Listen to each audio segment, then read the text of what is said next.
Vaille Malama Chavez exténuée par ses vacances avec son chéri, il nous est arrivé un truc horrible. Pour vivre le rêve américain, Vaille Malama Chavez et Nicolas Fleury avaient tout préparé. Malheureusement, le couple a dû faire face à un événement imprévu lors de leur voyage. Un truc de fou dont le couple semble peiner à se remettre.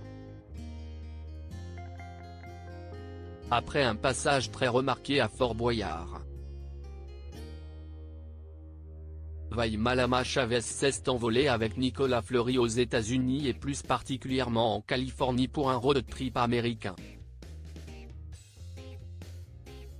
Dès leur arrivée, les amoureux se sont rendus sur la mythique colline d'Hollywood avant de se rendre au parc d'attractions de Santa Monica, Pacific Park. L'occasion pour les amoureux de connaître leur avenir grâce à un voyant très spécial prénommé Voltar. En réalité, il s'agit d'une machine automatique qui délivre une carte au hasard à chaque personne mettant une pièce dans la caisse. Je sais pas ce qui est le plus choquant.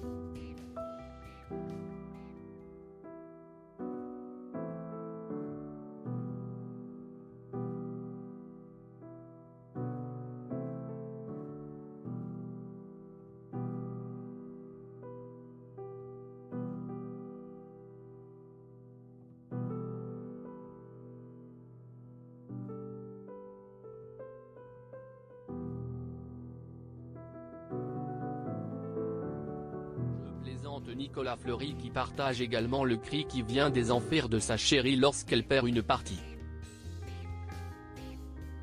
Le soir, Vaille et son chéri se sont offert une soirée américaine à la française dans le restaurant Wally Wine & Spirit.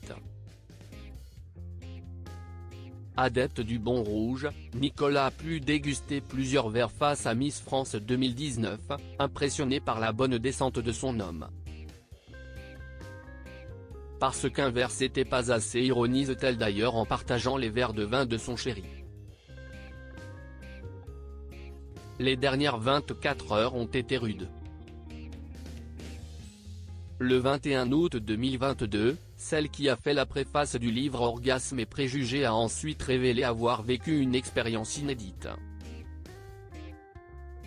Au cours de son séjour, tandis que Nicolas la qualifie plutôt d'horrible dans sa story. Il nous est arrivé un truc de fou, 24 heures et on en est toujours en plein dedans. Le vlog de cette fois promet d'être plus épicé que d'habitude, a-t-elle annoncé, avant d'ajouter. Les dernières 24 heures ont été rudes et intenses, punaise de patate, on vous raconte tout dès qu'on a fini le montage. Restant mystérieuse sur son expérience, elle demande ensuite à Nicolas Fleury s'il se sent mieux. De mieux en mieux, on remonte la pente. Pur de désintox, je sais pas ce qu'il nous est passé par la tête. Alors, le couple aurait-il testé des substances illicites ou bien simplement bu en excès du vin rouge la veille? Encore un peu de patience pour le découvrir.